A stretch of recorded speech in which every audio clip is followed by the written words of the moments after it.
everyone. You're watching We Heart Therapy, the special series EFT Talk. I'm your host, Dr. Annabelle Bugatti, licensed marriage and family therapist and certified EFT supervisor and therapist here in fabulous Las Vegas, Nevada.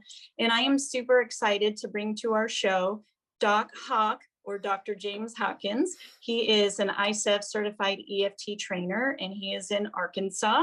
And he is the founder of Healing Conversations, which is an organization that helps businesses and communities have healing conversations within their platforms and organizations. And he also is the clinical coordinator at the Joshua Center in Arkansas. And we're really excited to bring him onto the show. And what we are going to be talking about today is using the attachment injury repair model within EFT and applying that to social injuries. So this is such an important topic, and I'm so excited that we're able to have James on for this. Thank you, James, for being with us today. Thank you, Annabelle, for having me on here. So if you could start everyone off, maybe those who are beginning in their training or aren't familiar, can you just kind of give an overview of what the attachment injury repair model is and how is it used in EFT? Yeah, for sure. So the attachment injury repair model, once again, just like everything in EFT with Sue and with the team of trainers, came out of what is happening when couples, particularly is where it was developed at, come in with these huge relational injuries, these injuries that aren't just like, the arguments and conflicts, but is these moments that make them take up this never again stance, where this moment, this betrayal happens in a way that reshapes their whole view of the relationship, themselves and their partner, and in a protective way, it begins to say, I can never fully open up to you again. I'll never let myself be in a place like that to be hurt like that again. And so this model is a way of what does it look like to work with them to begin to heal that relational injury, to reestablish trust and forgiveness. And so going through what are the steps and processes to help guide couples in a intentional way through healing an injury. And so, of course, my colleague here, Ryan Reyna, and George Fowler, really, we've all been kind of collaborating and talking. And one day, Ryan says, James, I think this is it. I think the attachment injury model could be a framework for us to help work with the community in a way of framing what this could look like in society. And we sat down, looked at the attachment injury model, and we're like, yep, we don't even really do step one. We definitely don't do steps 1 through 3 really well, particularly step 1 and 2.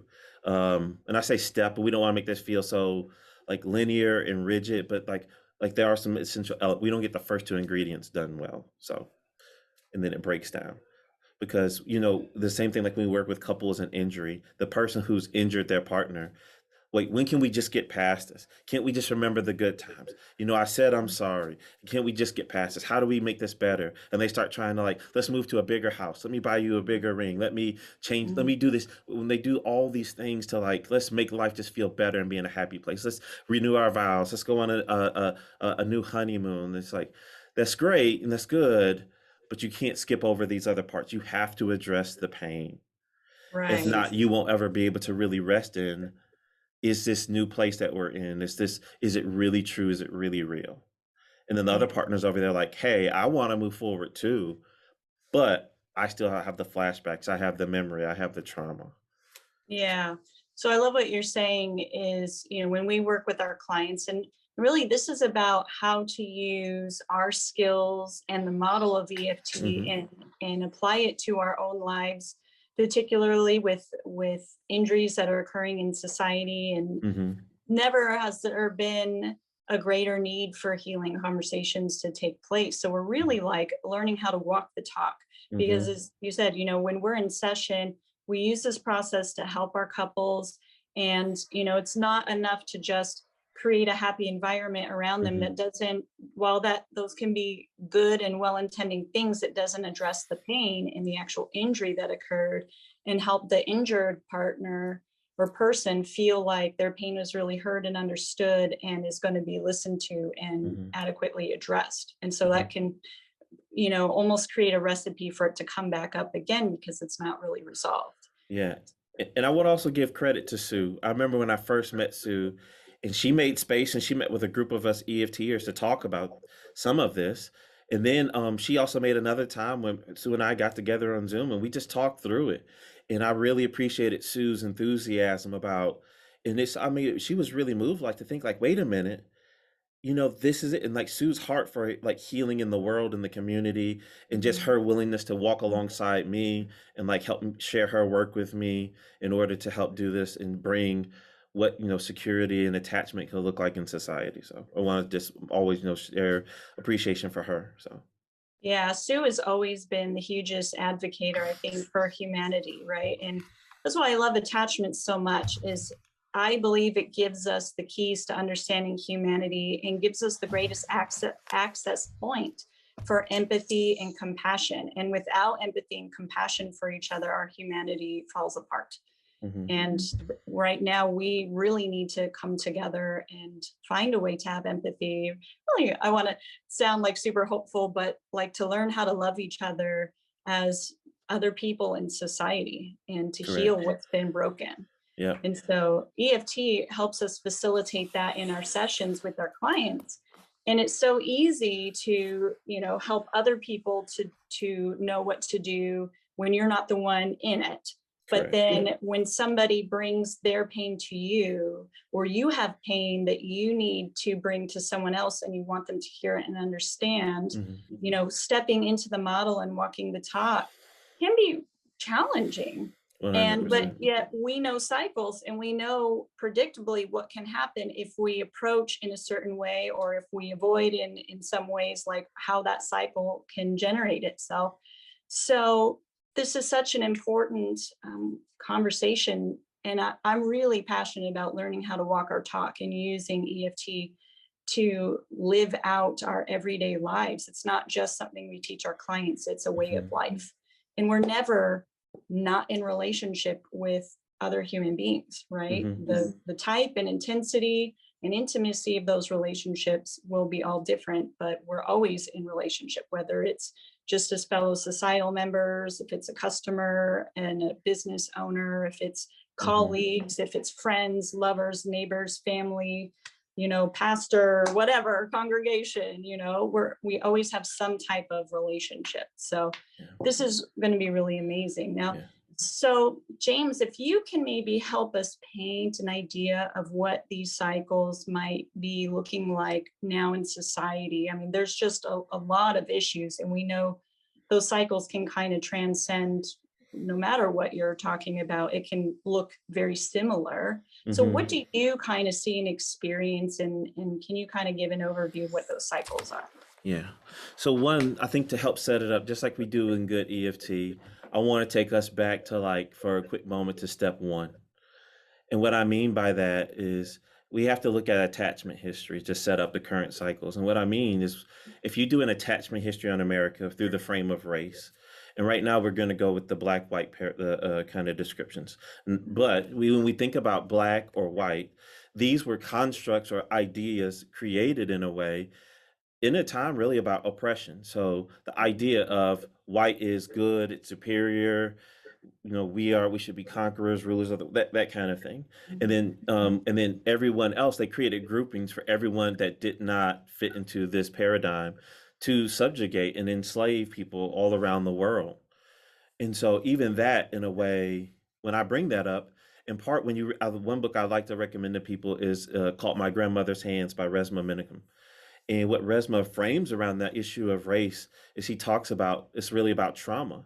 And so what you have even in Europe is that traumatized people because of class, white people in this particular case, were being oppressed and marginalized because of class and really violently. But then they leave Europe and they come over to America, but they have not dealt with that trauma. And then they bring that trauma inside their bodies over to America and they inflict that trauma onto black and brown bodies that was also done to their white bodies. Mm. And so, That kind of almost reminds me of with our clients where we see sometimes the one who was bullied now becomes the bully. yeah, I mean, pain has to be responded to help diminish it. And so keep moving forward that attachment history. So then in America, if we do a racial attachment history, then you have all the years of slavery. You have Jim Crow. So starting in 1619 with slavery. And that's the time, this is the part that's a little bit sad when you think about it. that was a time when you think about white and black people living in closest proximity in America during trauma and oppression. That's the time. And now that's, of course, slaves living on white landowners, slave owners' property. And they were traumatized. There was raping and violence and breaking up. They wouldn't allow slaves to marry because it honored their humanity. So it was tearing at their families. They would take and they could sell off their children.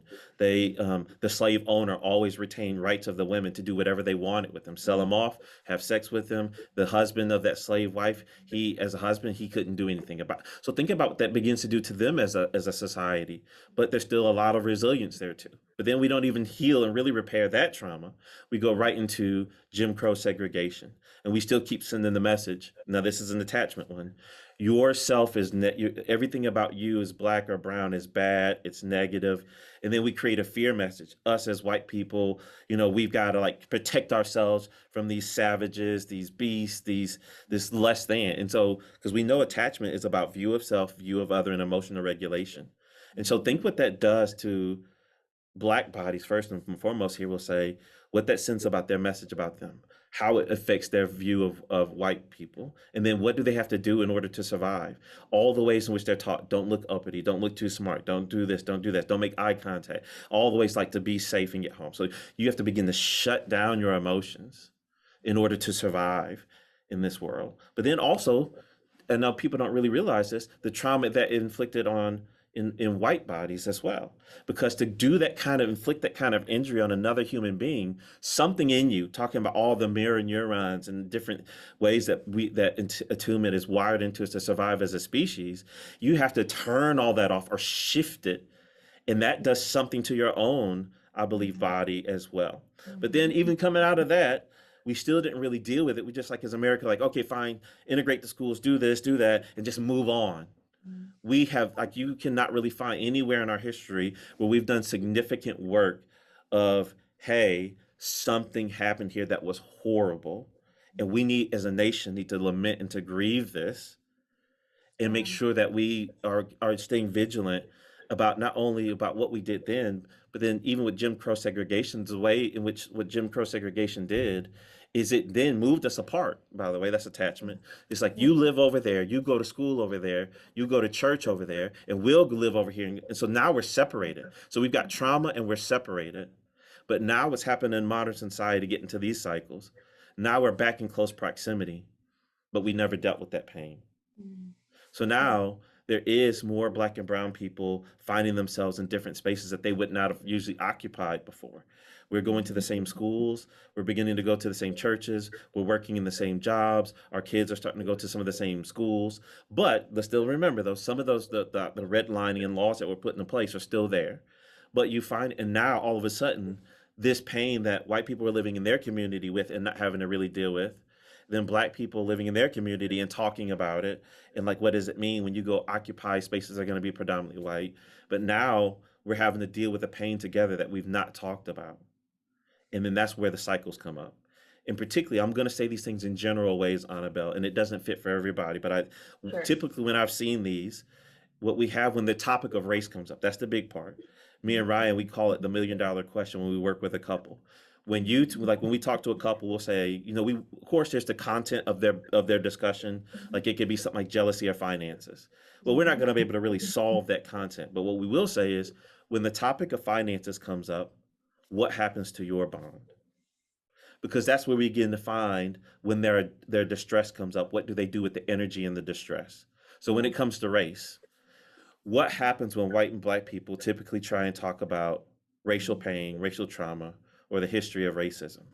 The pattern I typically find is that even if in the rest of their life a white person might be a pursuer, typically around this conversation they become a withdrawer. And what it is that conversation brings up too much distress, too much pain. Why do we got to talk about it? Just push it down. Let's not look at that. Look at how much progress we made. Look at where we're at. We had a black president, or this. We try and find all the positive exceptions. Right.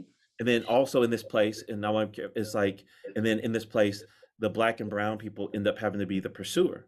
And then the pursuer position, If I don't say anything, then we're never going to talk about it. Nothing will Mhm. ever change. But then when I do talk about it, I'm blamed. I'm told I'm too much. I'm told I'm causing the problem. And all I'm trying to really do is to get you to see, hey, something was wrong here.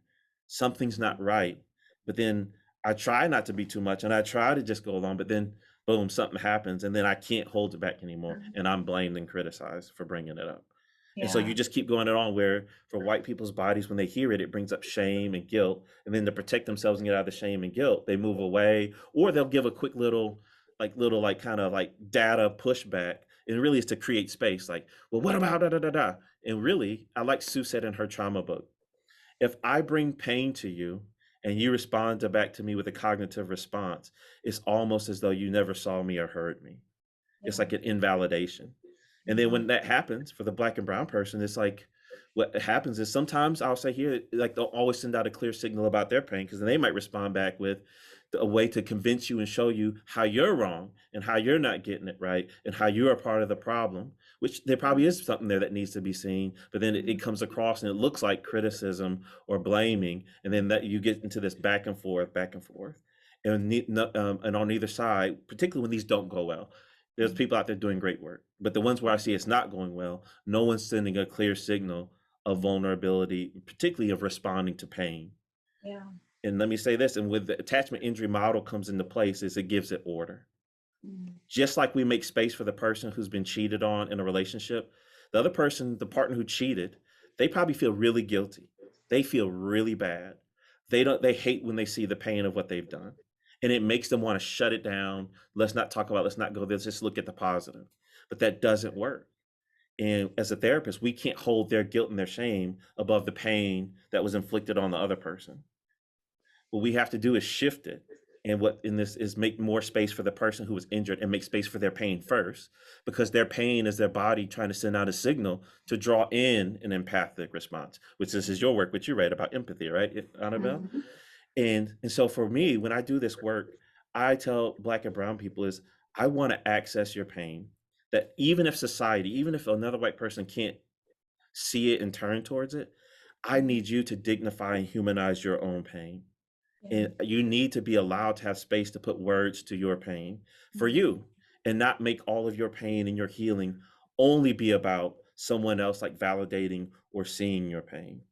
Mhm. Because what I know from our EFT work is my hope is one, there's no 100% guarantee, but I know there's a higher percentage chance of getting an empathic response if I send out an emotional signal. Mhm. And then So the key this part, that's step this can one. be like the emotional signal. Now, is this on the part of the person who has the pain and the person who's receiving the signal about the pain or Nope, needs right to now receive the in race right now, it would be the black and brown person, the signal? minor, or if you can apply this to almost any minority group, really. Okay. Mhm. Right now is like right now, I need to do I prioritize your pain for a couple reasons. One, if we're talking about it in the frame of America and race, it's because the injury was committed against black and brown people. One. Mhm. Two, because they are a minority. It's a power thing too. Meaning minority, they're probably not going to be the head of the company. Not many times they're not the head of the company or the community, but then also there's only a few of them usually in certain spaces. So it's a little bit harder for that voice to be heard if there's 100 people overall in the company and only five, black or brown people, then they might want to say something, but it's really hard for their voice to rise within that organization where they only represent, 5%, right? And so you do that, and the key, that's the first step to be able to get that clear signal out. And then the second step is for the majority culture or white people to be able to stay present with that person while they share their pain and not allow their own defensive mechanisms, their protective mechanisms to make them shift out and move away. And that's really hard. Yeah. And typically, Annabelle, why I think this is so important, and this is me talking about it in a very empathic way. Steps one and two don't really happen very well. Because one, it's hard to be vulnerable when you're the minority. Because being vulnerable could feel like I mean, that's the idea. It's making me vulnerable. I'm opening Mhm. myself up to the possibility of being hurt, rejected, or invalidated. And they've Mhm. probably experienced that in this racial conversation already. Or if they haven't experienced it, the other thing we have to deal with in this, Annabelle, is If you listen to the news or social media, you've seen other people who talk about the same topic get shouted down, invalidated, and so Mhm. that makes you not want to be vulnerable. But just like a good pursuer, your body still says there's a threat that has to be addressed. So I can't be vulnerable. So I'll stay above my vulnerability and kind of use what could sound like blame or criticism. And it's really I'm just trying to point out some data facts or historical facts to get you to see something. This isn't fair. This isn't right. This hurts. And then also on the other side, under that, for white people, it's like, and then I heard one person, he said this to me. He's like, I'm afraid to go there, James, because if I allow that guilt to come up, I'm afraid that I'll just be left there in the guilt and I'll just drown in it. So sometimes I do make that defensive move and I take care and I get away from it to protect my own guilt. But I love what he did. That's huge. He At least he was aware of what he was doing. He caught it. He named it. And then he was able to say, and when I move away to do that, I can see the message that it also sends Mhm. to black and brown people, Yeah. you know? Yeah. So many good points. And, I think about, you're talking about how we present our pain to someone else, particularly around social issues, minority groups. And I think, again, this can transcend to anybody who's got pain that's saying, I need someone to listen and hear my pain. Correct. That we know from working with clients, if we come in with blame, with criticism, just automatically pointing the finger, what impact does that usually have on the other side? Sounds like it, we know in session with our clients, it tends to activate defensiveness or backing away, which then leaves that person with pain, kind of Mhm. feeling like again, their pain is not heard and understood, which is Mhm. what they're fighting for. Mhm. Simultaneously, I think what I hear you saying too is that the person on the other side isn't necessarily hearing the clear signal of pain, like, hey, I'm in pain and I need you to Mhm. hear this. Mhm. What they hear maybe is an accusation or a Mhm. blame. And of course, defensiveness can come up in that place, Mhm. particularly if somebody feels maybe unjustly accused, like maybe Mhm. not being given the benefit of the doubt that, yes, you had pain, but maybe I wasn't a part of creating that and I feel condemned for a position that I've not taken without getting to know Mhm. my heart or what I've done around that or where I actually stand. But again, then that defensiveness, can Mhm. still come up on the other side, like you're not willing to listen or you're blinded. And Mhm. it can kind of keep this whole thing in play, And can I and jump in with something you just said that yeah. was beautiful, Annabelle? Mhm. Negative cycles never give people the benefit of the doubt. Right. EFTers will understand that. When we are caught in reactive negative cycles, we don't give the benefit of the doubt. We hold on to to kind of rigid frames to help protect us, to Mhm. make sense of the pain and what's going on in the world. So when I say what do I mean when I say negative frames never give the benefit of the doubt, it's that's our body and our brain saying, Mhm. once again, that's the never again will I let you hurt me. This is Mhm. who you are. This is what you represent to me. And so it's really hard. And so it's hard to say, you know, I'm gonna go for both sides here, but I'm gonna go with the example you said. So if I'm thinking if I as the white person in that spot to say I Mhm. hear the criticism, but like a person doesn't make criticism or they don't bring up things, especially when it's got energy to it, Mhm. if it's not important. So then that's where I can say I can stay open and be curious. Hey, I kind of hear what you're saying and this and that, but as you're saying that, there's something really important here you need me to see or need me to understand. So Mhm. can I just make sure I want to really understand that? I want to hear it. I want to see it. Or the other one, in when I see you going away, like if you're going away and you're moving away, especially if you're somebody, and let me talk about this. When I talk about this, Annabelle, and I do this with companies, I don't just do it in society at large in general. I usually want to do it within communities or organizations where they have, I don't know if that's the best word, they have some kind of relational equity with each other. Yeah. There has to be some kind of buy-in that our relationship together is important for some overall goal. Mm. Because if you don't have that kind of buy-in, then why in the world would you put energy and take risks with people that you don't have that kind of buy-in with? Yeah. So that's one thing too. So there needs to be some kind of, hey, who you are and what's going on with you also matters to me, and like our relationship together matters to each other. There has Yeah. to be some form of that buy-in.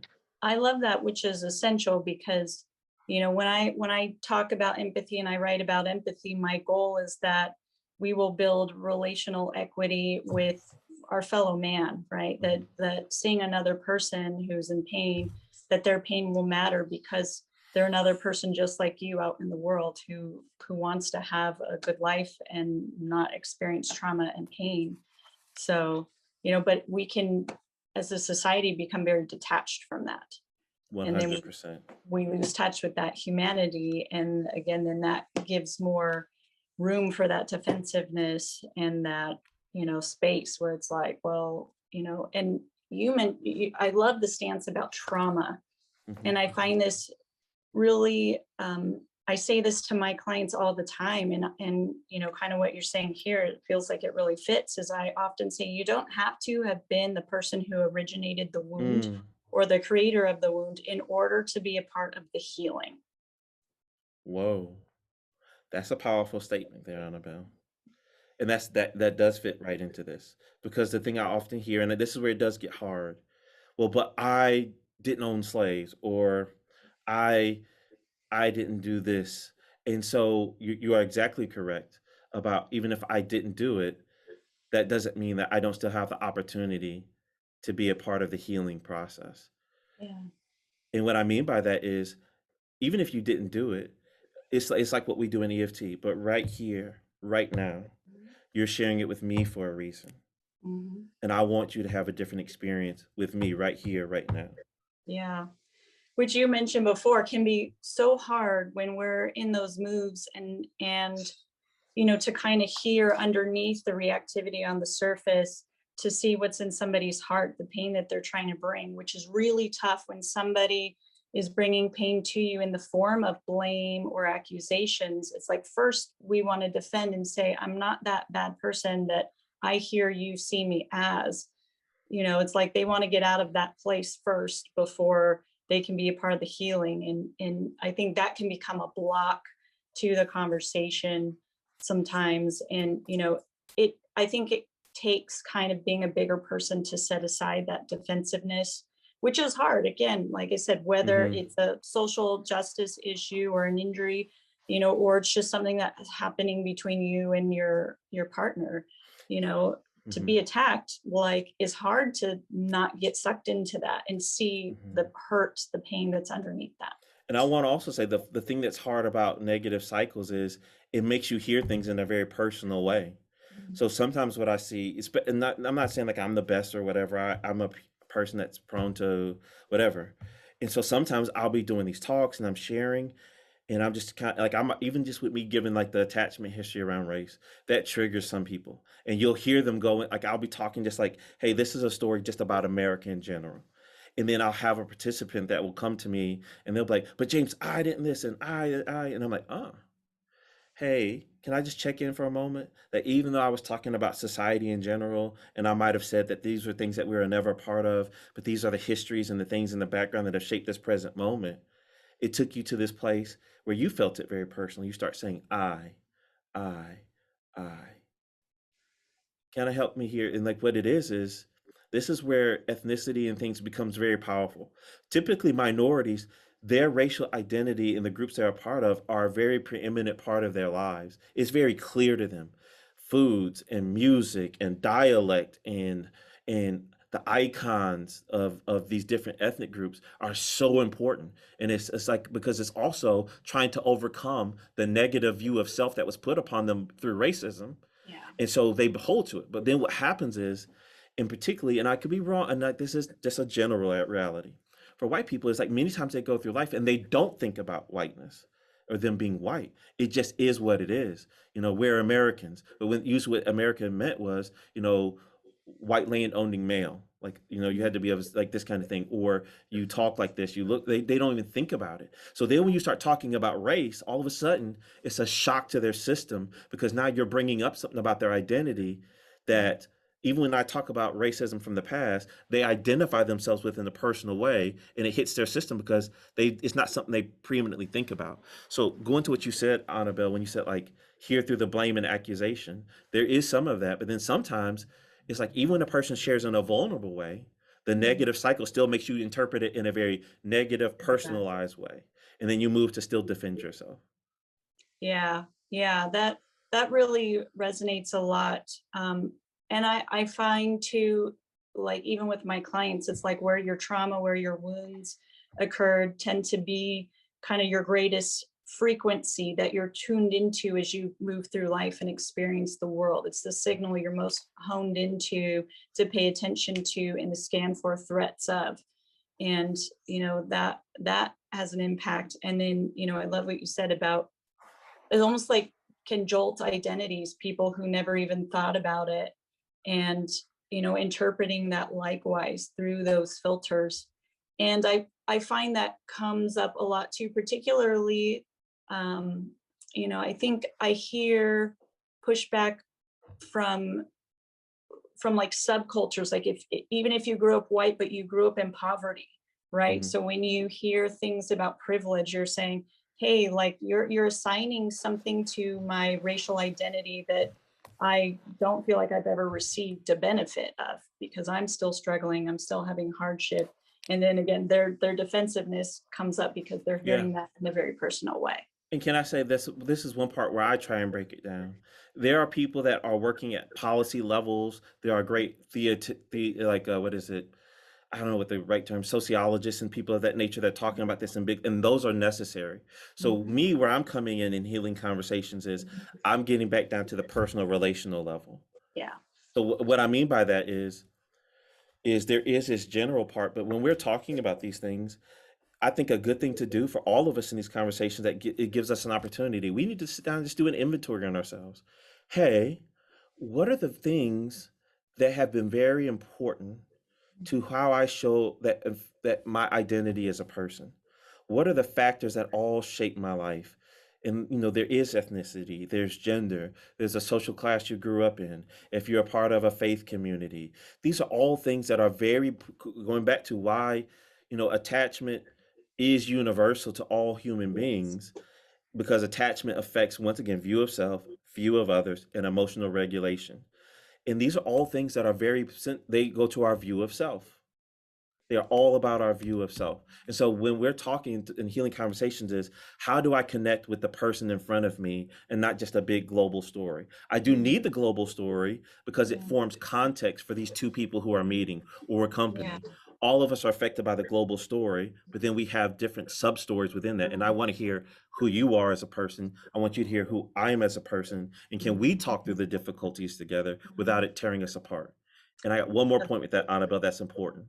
So here's why I think this is so hard to do, Annabelle, because so many people want to do it at a content level, and we can't Mhm. solve all the content. Now, we do need to address the content, but I think why it goes bad many times is because of the part where we get emotionally dysregulated in the conversation. Yeah. And the idea of talking about race, this is how I say it to people.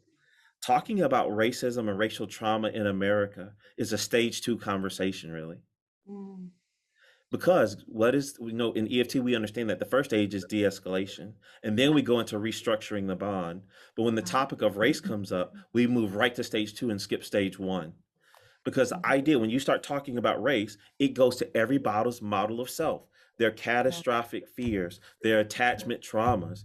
And then Yeah. what happens is we jump into stage 2 and we haven't done stage 1, and then it blows the whole thing up. And it keeps us all Mhm. saying, never again will I take that risk with you. Yeah. That's so important. And it strikes me that, again, that not even just race, but I've seen this come up with religious groups, and so it's so important what you're saying. And I love the way that you're saying this, it's about we skip stage 1 about de-escalation, which is like the scaffold for us to be able to restructure that bond together and where we make lasting second order change occur.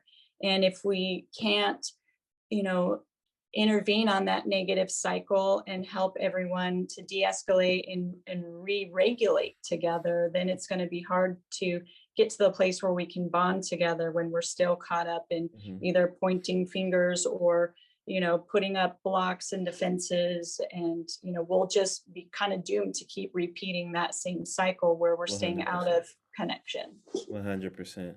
And which is why I love when I first started doing this, I talked to Sue about it and I said, Sue, what I've been doing, and I did this at least 2 or 3 times now in the community, I just reformatted her hold me tight conversations for race and Yeah. progressively take groups through, all right, here's a little education on this. Now go have the conversation. How did that conversation go? All right, great. That's what we learned from it. Let's move. And we progressively help move them into this deeper level of working through. Now, once again, that's in a very intensive weekend format.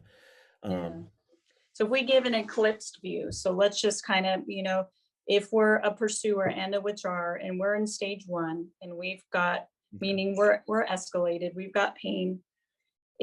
We'll start with the pursuer side. If you're the pursuer who says, I've got pain that's Hmm. being activated by something, how do I share the pain in a Hmm. way that, you know, at least on our part, is attempting to not engage in a negative cycle, but have our pain heard Hmm. and understood. Because we Yeah. know what will create the negative cycle. If we go in with criticism, blame, we know that part of the dance because we work with it with our clients. So if I've got Yeah. pain, you've got pain, how do we share that?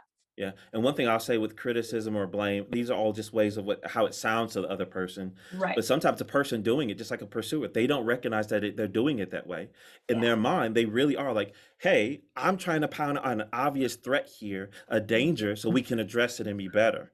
So you saying it's criticism and blame does not fit what's going on in my head in this moment. So that's one part. So Yeah. when I do this So with, important. yep. So when I do this with, I'm taking this from Res Momentum, and it was really good what he said. Whenever I do these conversations with a group, I start off with really what this is this one question really. Hey, we're going to be talking about race, racism, and trying to have healing conversations around that this weekend. Can y'all take a moment and everyone just check in with your body?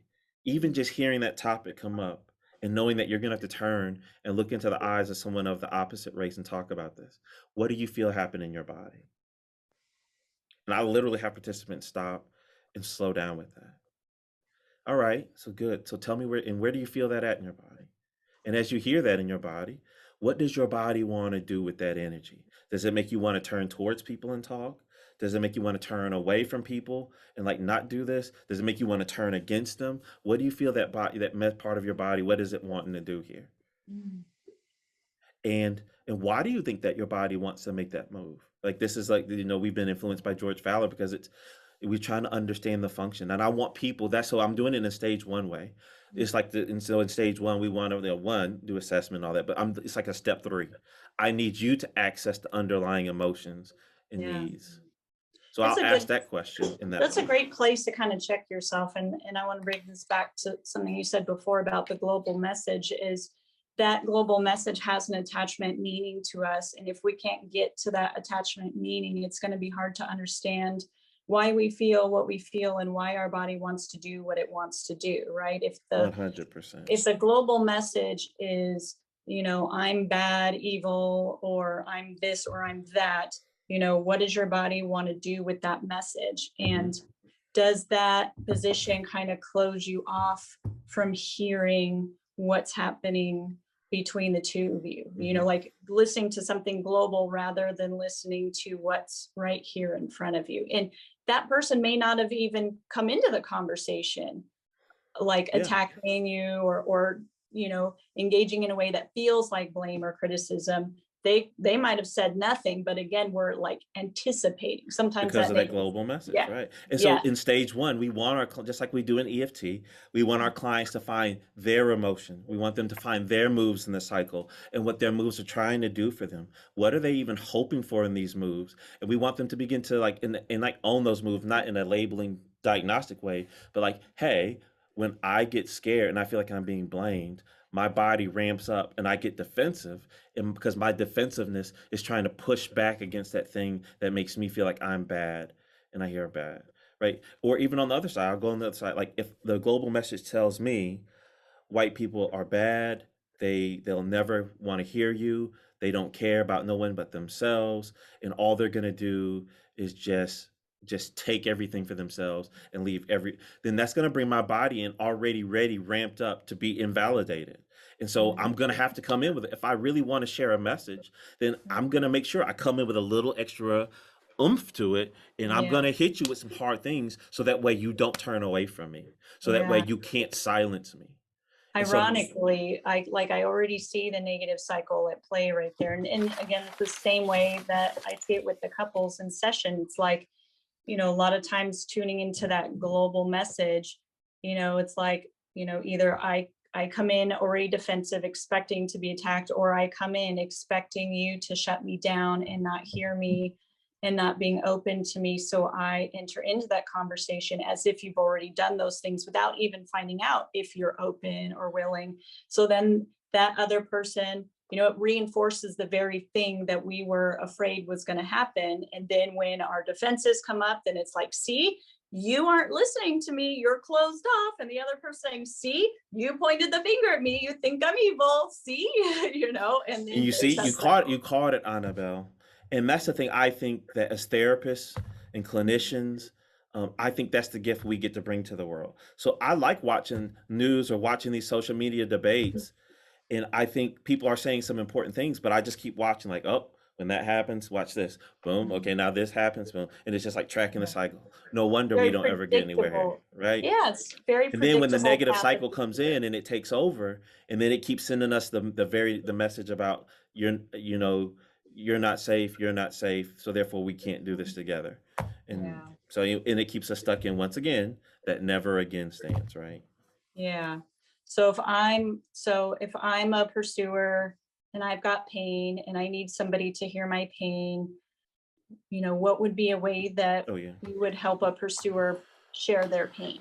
I love it. Like I remember I was at a conference, and it was a mixed group, and one black female, I love what she said.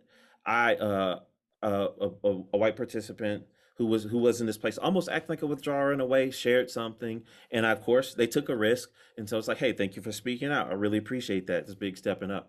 And she came in with something, and it was beautiful what she said. Some people might hear it as critical, but it was actually vulnerable.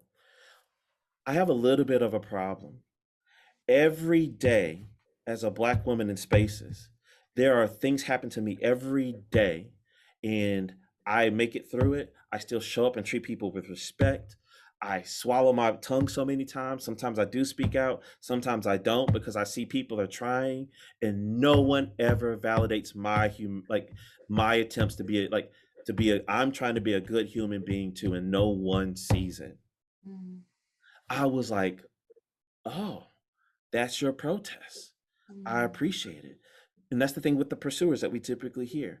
People hear you speak out one or two times, but they don't see the 1,000 times that you chose to let things go. The times when something happened and you were invalidated and you said, that's okay. That's all right. And the 1,000 times and then you speak out one time and then boom, oh, look at you. You're this and you're that. And it's like, yeah. That's so like common for the pursuer experiences. Like they try so many times and those tries often get overlooked or not seen. And then the mhm. time that they speak up or they're upset and they push back or advocate, then it's like, oh no, and that can Yeah. feel bad. And let me jump in because I didn't answer your question specifically. I know we got to get ready to wrap up, but I want to make sure I do say it. So this is James having done some work in his own journey. And I typically in this conversation, I'm the one that has to bring up the hard thing, even though in life I'm really a withdrawer. But like, and so when I do say it's that place where I've learned like I can go to someone and say, hey, hold on a second. Something happened here and you said this thing, and that's really concerning for me. Because if when you say that, it makes me feel like the relationship between you and I can't be safe. Like like you're not gonna really hear me. And then if I get into a hard spot as a black person in this company and I want to bring something up, like you're gonna move to protect yourself than to to really hear me out as a person. So let me I'm just saying like this is a threat I see, and this is how it's scary for me, and this is what I'm hoping for with me and you. So I keep using that I'm sharing my inner experience and being honest to my inner experience. So it's not even me trying to not trigger you. For me, I feel better when, you know what, I shared my truth. And when I say my truth, meaning I talked about me. I don't Mhm. want to spend all my time just kind of constantly, you never this and you always that, because then, and I never share my experience, because then it feels a little bit like, but I wasn't heard, but then I never gave an opportunity for myself to be heard. That's so true. It's like It's just mine. I want this person to hear me and my experience, but I end up either talking about them and what I think they've done, or what the global message has said they've done, or what experience the global message says that I should have had or might be Mhm. having, without ever checking in with myself and asking myself, what is the experience I'm having? How does that affect me? And what is it that I need this person to hear and really understand about my pain and experience? Yeah, which is, I think for me, there have been times I've done that, Annabelle, and people still just walk away. And that hurts, and it's disappointing sometimes. But also, I don't, I have a community, I have a secure base around me, my wife, I've got, colleagues. But also, I guess what I'm saying is, it feels good now when it's like, you know what, I have words from my experience now, and there are things I can kind of do, for me. Now, this is talking at the relational level, but I do hope that more people can have healing conversations. I wish more political leaders could. I wish more clergy leaders could. I wish more business leaders could do, and not like just and be able to do this in a mixed racial group. Because what I've seen with the people that have done this, Annabelle, it reshapes their view of themselves and of the world. And what these people go on to do is they begin to think about in their realm of influence, like, wait a minute, what am I doing in my company? How can in my company I can be making society better? I want that Yeah. political leader not just worry about votes and speeches, but like, wait a minute, what does this really mean? Like, I think I now carry in me the experience of other constituents that are look different or experience the world differently than me, and then that Yeah. affects them when they lobby and when they make policies and laws. For clergy leaders, like, what does it mean to really be a faith healing community that really sees all people as like in Martin Luther King's words, like, as equal, as Mhm. of having these virtuous character things that go beyond the color of their skin, but Yeah. recognizing that the color of their skin is important because things were established in society that harm their view of self Yeah. based in racism. Yeah. Which, can be on both sides. And that's where it gets tricky, is that Hmm. when the defensiveness comes in, we close up and fail to see that it can land as a harmful message or view of self on both Yeah. sides. And part of our stance in EFT, we've talked about empathy. It's also curiosity, and trying to create a path where we can be open and curious about each other's experience, so that we can listen to each other's hearts, listen to each other's pain, listening for what needs to be heard and understood, and work towards being a Hmm. part of the solution, Yep. rather than getting caught up in defensiveness, or what feels like blame or attacks. How Hmm. can we step in it together? So, Yeah. on one hand, I hear you saying, if I've got pain, if I'm a minority, or this could be race, this could be religion, or you could just be a person with pain. If I want somebody to hear my pain, first and foremost, I've got to get clear about my experience, and what my pain is, and what it is that I need to be heard, so that I can give myself the highest percentage chance of sharing that clear signal, where I'm coming into the conversation talking about me, my pain, my goal, or my longing, Hmm. and my experience. Yeah. And then what I also hear kind of on the receiving end is you're the maybe the withdrawer in this position, is also being willing to kind of see past the level of reactivity, which takes a really big person to be able to do, to kind of set that aside and remember what we know in EFT about human behavior, is that people who are reactive, that reactivity comes out of a place of pain. So Hmm. recognizing where there's reactivity, there's pain. So can I tune into this person's pain and hear what it is that they're trying to share, and also be aware of what comes up for me in this place, the maybe Hmm. the attachment message that I have around view of self,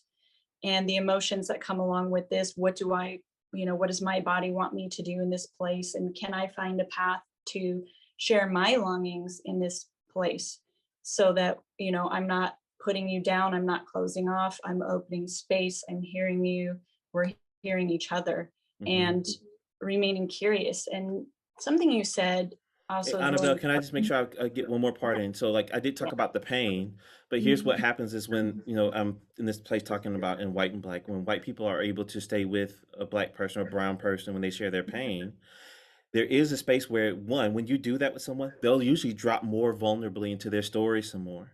And then Mhm. once you still stay with them in that vulnerable place, then it opens up space to now where there might be shame or guilt for you, then it does begin to open up some space to where you can process that shame and that guilt. But it's first because you met the pain. But also Yeah. what I think for many white people, like, and just like when we talk about with like attachment with affair recovery, when Mhm. that person who inflicted the pain gets to see that that person shares vulnerably, and they get a couple of reps of responding to that person's pain and seeing that they can actually, where I was once either I was, because I know we're talking about race, either I was a part of it, or people that look like me were a part of it, or in some ways I benefited from it. Where I maybe represent some of that pain, I also now get a new experience of being a source of comfort. Then Yeah. you know what that does for them? That Mhm. begins to shift some of the guilt, that shifts some of the defensiveness. Yeah. Because now they get experience of, oh, where there is a part of the story where it makes me feel bad. We're writing a new story where, one, your pain is not bad. Your pain makes sense and it deserves to be heard and dignified. And also we get to form this new story together where now, and that's the big part to ending Stu's attachment injury part, is the two parties come together, and now what they're doing is they're building a new story where they've Yeah. come together for both working towards healing. I really like that. It's like working towards a hold me tight conversation Yeah. in society, which to me is the way that we heal our humanity and remain in good relationship with each other, rebuild society and keep our country, our again, our humanity just strong and connected. And what strikes me too as important that is kind of coming online for me as we talk about this, that I often see with my couples. It's like, I think for that withdrawer stance, one of their goals is, I want you to not see me as bad or evil. And when I it's like, if I can feel like you can see that I'm not bad or evil, I can also open up maybe space in my own heart to check in, get curious about my experiences. You mentioned, before, we've talked about kind of like cultures and subcultures, particularly around race and ethnicity, is that, you know if in my heart that I'm not, could these, making space for these two things to exist, could Yeah. I not be a racist and not have that in my heart? Because we tend to come in and apply labels that feel very ugly and very awful, and Yeah. I think people just don't want to have that attachment meaning assigned to their Yeah. heart when that's not how they feel in their heart. Simultaneously, they may have behaviors or things in their subculture that they're not even aware of, that sends a signal Yes. that's actually the opposite. Yeah. And so being able to get curious, that could I maybe have been doing these things Hmm. not from a place of racism, but these are embedded in the subculture that I never knew were perpetuating this awful message. And now I can be a part of changing that message, not doing that behavior, and doing something different, so that I make sure I don't send you that signal, Yeah. because that's not in my heart. And I want to align behavior, with what's in my heart, and have that well received, that you would see and experience me as having love and openness for your experience, for your pain, and that I'm for you and want to be with you and together with you, not I'm trying to Yeah. hurt you kind of thing. Yeah. And let me say this: we all have blocks and blind spots Yeah. around race and these different Mhm. social factors. We all do. And here's the part where it often goes wrong, Annabelle. And I can appreciate for many white people when I hear this conversation. I'm just being general here, right? This is still Sure. general, not everybody. Is they want to start off the conversation with, "I want you to see that I'm not bad, I'm not evil." But the Mhm. problem, and then so they want to keep throwing out the defensiveness. But then when defensiveness, what does it say? It reinforces the other person's worst fear. So You're sometimes not it's open to me. You right. don't If hear you my really pain. want to show that you're not bad, you're not evil. I'm not saying be a whip, like be, just Yeah. kind of be just a doormat for anybody. But it's you show you're not bad and you're not evil by being present with people in their pain. Yeah. That's how you show it.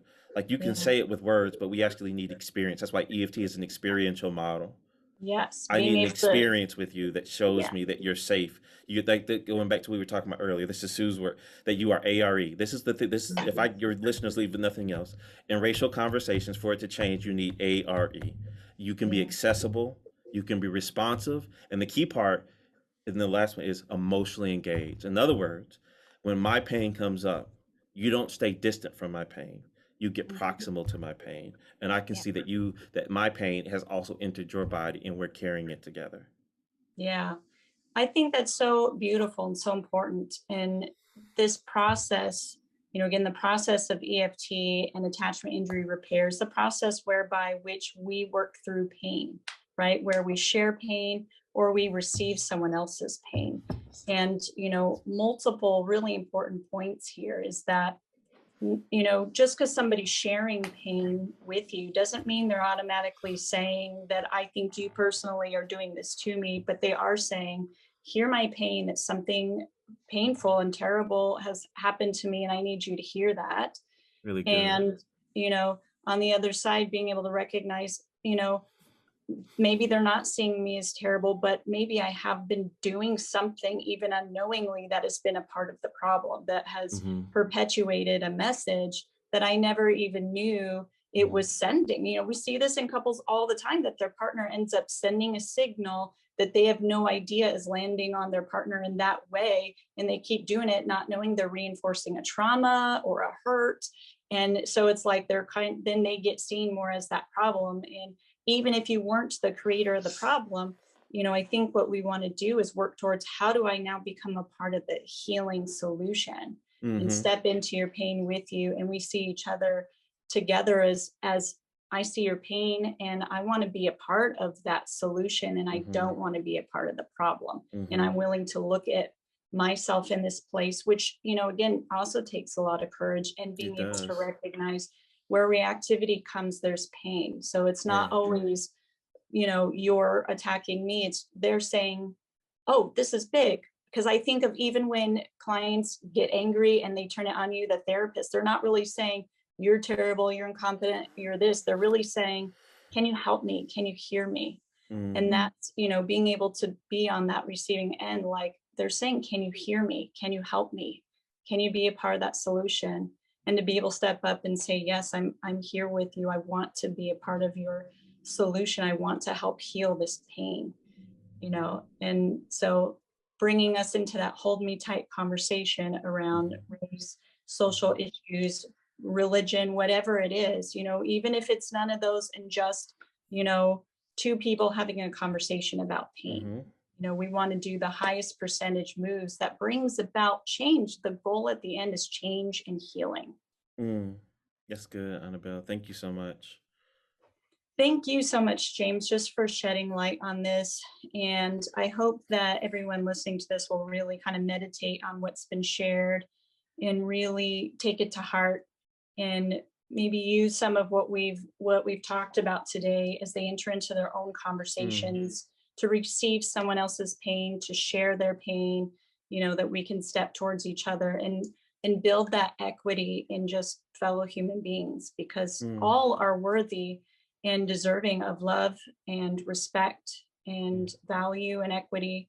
And, we've got to care because they're just another human being just like we are. And the Mm. moment we stop caring our humanity, we lose. We all Mm. lose, you know? So, Mm. you know, then we've That's got to care. Thank you, Annabelle. You're welcome. Thank you. Thank you so much for sharing this and for the great work that you do in helping people have these healing conversations.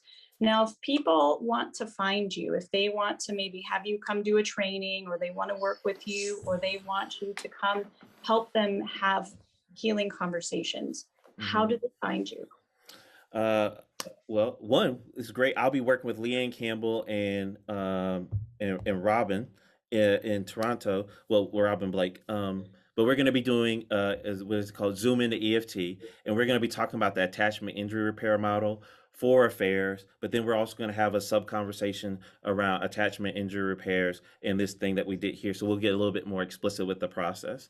So they can find that is zooming into EFT. They can find out and register. They can find the link to register by going to my social media, Facebook at DocHawkLPC, or you can follow me on Instagram at DocHawkLPC, or you can shoot me an email, DocHawkLPC@gmail.com. Perfect. So I will put links to all this information on the description for this video in YouTube. Hopefully, if you're listening to this on regular audio podcast, you can just pause, rewind, and take some notes, or you can just Google Doc Hawk EFT. Oh, I want to talk about my podcast too that I do with Brian and Raina, the Leading Edge and Emotionally Focused Therapy podcast, where we just talk about very like micro kind of parts of EFT, and it's really for clinicians. So definitely check that out on all your on Apple and Spotify. Excellent. Make sure the Leading Edge in EFT. It's a free podcast. Some additional free nuggets to help you continue in your journey of learning EFT, and really amazing stuff. And so make sure that you guys look up James and contact him if you'd like to work with him, have him come to your area, maybe get some supervision or just some help facilitating healing conversations. And we hope that what you heard today will also help facilitate some healing conversations and some openness to helping, healing these important issues. And thank you so much to our listeners. Make sure that you hit subscribe because more videos are on the way. Don't forget to buy my book, Using Relentless Empathy in the Therapeutic Relationship, Connecting with Challenging and Resistant Clients for Helping Professionals. Available on Amazon or on my website, www.drbugatti.com.